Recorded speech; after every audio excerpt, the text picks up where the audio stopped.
சென்னையில அண்ணா சிலை இருக்குல்ல, டவுன் ரோட்ல இப்படி கையை காட்டி நிக்கிறாருல, அதுல இருந்து ஏர்போர்ட் வரை 2 பக்கம் இருக்கிறது முழுக்க முழுக்க டோட்டலா வகப்பு சொத்து. யாரோ கட்டடம் கட்டி யாரோ வாடகை வாங்கிட்டு இருக்காங்க. இந்திய மக்களுடைய சொத்து, அது மக்தவன் சொத்துன்னு பேசுற, இது என்ன பைத்தியக்காரத்தனா? இந்திய மக்களுடைய சொத்து ஏழை எளிய மக்களுக்காக இறைவன் பெயரால் எழுதி வைக்கப்பட்டது. அதுல வந்து ஜாதி மதங்களை எல்லாம் சொல்லல. இறைவன் சொத்தை எடுத்து நீ சாப்பிடுவியா? இப்ப தெரிஞ்சிருக்கிற தகவல் படி நீங்க பாத்தீங்கன்னா ஒரு 10 விஷயம் சொல்றாங்க. என்ன 10 விஷயம் அப்படின்னு கேட்டீங்கன்னா, இஸ்லாமியராக மாறி 5 ஆண்டுகள் வரை மாற்று சமுதாயத்தை சேர்ந்தவர் கன்வெர்ட் ஆகிறார். கன்வெர்ட் ஆகி அவர் 5 ஆண்டுகள் முழுமையாக இஸ்லாமியராக இருந்த பின்னாலதான் அவருடைய சொத்துக்களை வக்ஃப் போர்டுக்கு எழுதி வைக்க முடியும். வக்ஃப் பண்ணணும், முத கண்டிஷன். இதுல என்ன தப்பு இருக்கு?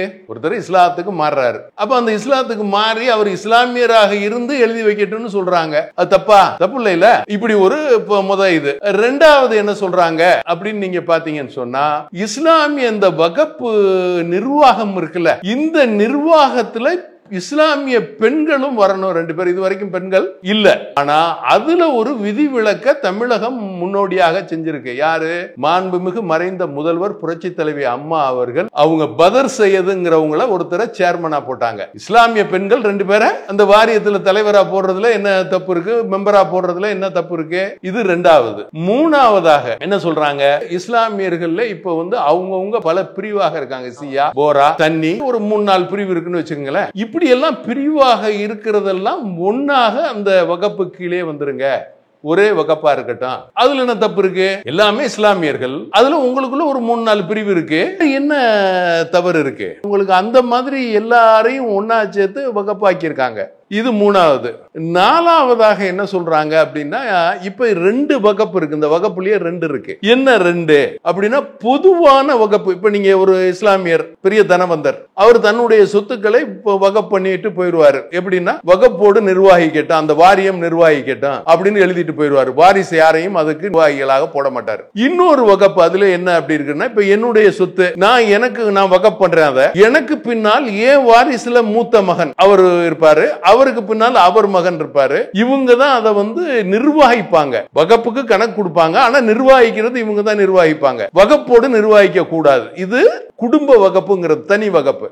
2 வகையான வகப்பு இருக்கு. இந்த 2 வகையான வகப்பையுமே ஒருங்கிணைப்பு பண்ணுங்கிறாங்க. கிளப் பண்ணி ஒருங்கிணைப்பு பண்ணி போங்க இதுன்னு சொல்றாங்க. இதுல என்ன தப்பு இருக்கு? 4 சொல்லியிருக்கேன். 5ஆவதாக என்ன சொல்றாங்க அப்படின்னு கேட்டீங்கன்னா, இப்ப அரசு அலுவலங்கள் எல்லாமே வகப்பு சொத்துல இருக்குங்கிறது எல்லா பக்கம் பேசப்படுது. ஒரு எடுத்துக்காட்டுக்கு உங்களுக்கு சொல்றேன். டெல்லியில செங்கோட்டை இருக்குல்ல, அது வந்து வகப்பு. அதுலதான் நம்ம மாண்புமிகு பாரத பிரதமர் வந்து கொடியேற்றுறாரு, நீங்க பாத்திருப்பீங்க. அதே மாதிரி இங்க ஹைகோர்ட் நம்ம மெட்ராஸ்ல வகப்பு. அதே மாதிரி நம்ம யூனிவர்சிட்டி வகப்பு ப்ராப்பர்ட்டி, எழிலகம்னு ஒண்ணு நீங்க பாத்திருப்பீங்க, அது வகப்பு ப்ராப்பர்ட்டி. அப்ப இதையெல்லாம் இனிமே வந்து வகப் ப்ராப்பர்ட்டின்னு சொல்லக்கூடாது, அது அரசு ப்ராப்பர்ட்டி ஆயிரும். இப்ப இது ஒரு சட்டம்.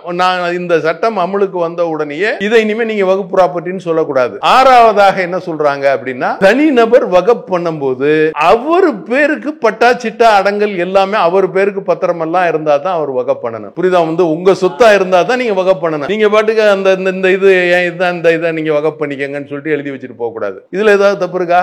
இதுக்கப்புறம் என்ன சொல்றாங்க அப்படின்னு சொன்னா, தொடர்ச்சியாக இந்த மாதிரி உள்ள இன்னொரு 3, அதாவது ஆடிட்டிங். இப்ப இதுவரைக்கும் வந்து பாத்தீங்கன்னா, இந்த வகப்புல ஏற்படுற பிரச்சனைகள் இருக்குல்ல, இந்த வகப்பு சொத்து சம்பந்தமாக ஏற்படுற பிரச்சனைகள், இந்த பிரச்சனைகளுக்கு நீதிமன்றத்துக்கு நீங்க போக முடியாது. ஏன்னா வகப்போடுங்கிறது ட்ரிபியூனல், அது ஜூரிசெக்ஷன். அதுல வந்து அந்த சேர்மனா இருக்கார்ல, தலைவரா இருக்கார்ல, அவர் ஜட்ஜ். இந்த நிர்வாகிகளும் 11 உறுப்பினர்கள் இருப்பாங்க. இவங்க எல்லாமே அதனுடைய கோ அசிஸ்டன்ஸ், அதாவது கூட இருக்கவங்க. அங்கே 2 கூண்டெல்லாம் வச்சு கோர்ட் மாதிரியே இருக்கும். அதுல போய் நீங்க வக்கீல் வச்சு வாதாடலாம். வாதாடினா ஃபைனல் ஜட்ஜ்மெண்ட் அவர் சொல்றதுதான். யாரு? அந்த தலைவர் சொல்றதுதான், அந்த போர்டு, அந்த வாரியம் சொல்றதுதான் ஃபைனல் ஜட்ஜ்மெண்ட். நீங்க நீதிமன்றம் போக முடியாது. இப்போ என்ன சொல்லியிருக்காங்க அப்படின்னு கேட்டீங்கன்னு சொன்னா, ஹைகோர்ட் போகலாம், சுப்ரீம் கோர்ட் போகலாம். அதுக்கப்புறம் என்ன சொல்றாங்க? அடுத்த கட்டமாக என்ன சொல்றாங்கன்னா, இந்த வகப் போடுங்க எல்லாமே ஆடிட்டிங்க்கு வரணும், கணக்கு வழக்குக்கு வரணும். நீங்க கணக்கு வழக்கு காட்ட முடியாதுன்னு நீங்க சொல்ல முடியாது. அது மத்திய அரசு கேட்டாலும் கணக்கு வழக்கு காட்டணும், மாநில அரசு கேட்டாலும் கணக்கு வழக்கு காட்டணும். அதனால ஆடிட்டிங்க்கு வரணும், கணக்கு வழக்க காட்டணும். எந்த சொத்தும் வகப்பு சொத்துன்னு சும்மா சொல்லக்கூடாது. எல்லாத்துக்கும் முழுமையாக ரெக்கார்டு வேணும், எல்லாத்தையும் காட்டணும். இதெல்லாம் போக இன்னொன்னும் சொல்றாங்க என்னன்னா, நீங்க வக்ஃப் போர்டுல இருக்கிற சொத்துக்கள்லாம் இப்ப இருக்குல்ல, அதை பூரா ஆன்லைன்ல போடணும். ஆன்லைன்ல கவர்மெண்டுடைய போர்ட்டல்ல உடனே ஆன்லைன்ல போட்டுறணும். இனிமே யாரும் வக்ஃப் பண்ணுனா 90 நாட்களுக்குள்ள கவர்மெண்டுடைய அந்த வக்ஃப் போர்டுடைய ஆன்லைன் போர்ட்டல்ல போட்டுறணும். அதே மாதிரி இந்த கேஸ் நம்ம அந்த வக்ஃப் போர்டு வாரியத்தினுடைய இதுல போய் கேஸ் நடத்துறீங்கல்ல, நடத்தி அவங்க தீர்ப்பு கொடுத்துட்டா 90 நாளைக்குள்ள நீங்க நீதிமன்றத்தை நாடணும். கால அளவு நிர்ணயிச்சிருக்காங்க. இந்த சட்டத்தை தமிழ் மாநில முஸ்லீம் லீக் வரவேற்கிறது.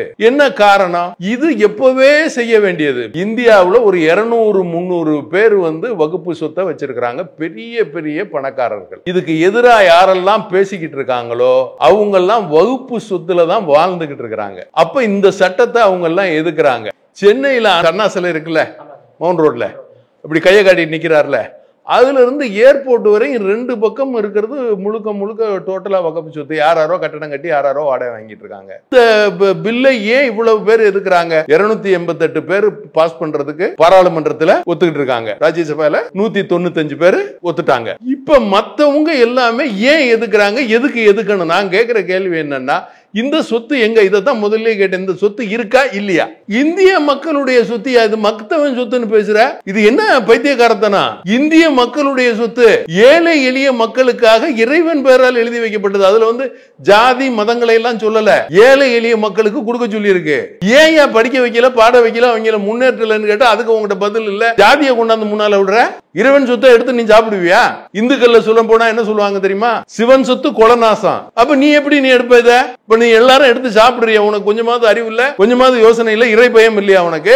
இறைவன் பயம் இருக்கா இல்லையா உனக்கு? சரி, கணக்கு கேட்டா கணக்கு கொடுக்க வேண்டியதானே, ஏன் கொடுக்க மாட்டேங்கிற? இவ்வளவு சொத்து இருக்குன்னு சொல்ல ஏன் சொல்ல மாட்டேங்கிறீங்க? இப்ப அவங்க எந்த சொத்தையும் நாங்க எடுத்துக்கோம்னு சொல்லலையே எங்கேயுமே. எனக்கு தெரிஞ்ச இந்த 10ஐயும் நான் படிச்சு பார்த்தேன். எங்கேயுமே அரசு எல்லாத்தையும் எடுத்துக்கிறேன்னு எங்கேயுமே சொல்லலையே. பிஜேபி எடுத்துக்கிறேன் இல்ல அரசு எடுத்துக்கிறேன்னு சொல்லலையே. எப்ப கணக்கு வழக்கு காட்டுங்க, அதுல இப்படி எல்லாம் செய்யுங்க, இப்படி எல்லாம் செய்யாதீங்க. ரெண்டாவது நீங்களே கேசுகளை வழக்குகளை முடிச்சிடாதீங்க. உயர் நீதிமன்றம் உச்ச நீதிமன்றங்கள்ல அதை விசாரிச்சு யாரு சொத்துன்னு பார்த்து முடிங்கன்னு சொல்றாங்க. அதுல என்ன தப்பு இருக்கு? அது மாதிரி பெண்களுக்கு முக்கியத்துவம் கொடுங்க, பெண்களை போடுங்கங்கறாங்க. முஹம்மது நபி ஸல்லல்லாஹு அலைஹி வஸல்லம் அதான் சொல்றாங்க, பெண்களுக்கு முக்கியத்துவம் கொடுங்க. அப்ப அதை செய்யறதுல என்ன தப்பு? ஏன் பண்ண மாட்டேங்கிறீங்க? இதுல எதிர்ப்பு தெரிவிக்கிறதுக்கு என்ன வேலை இருக்கு?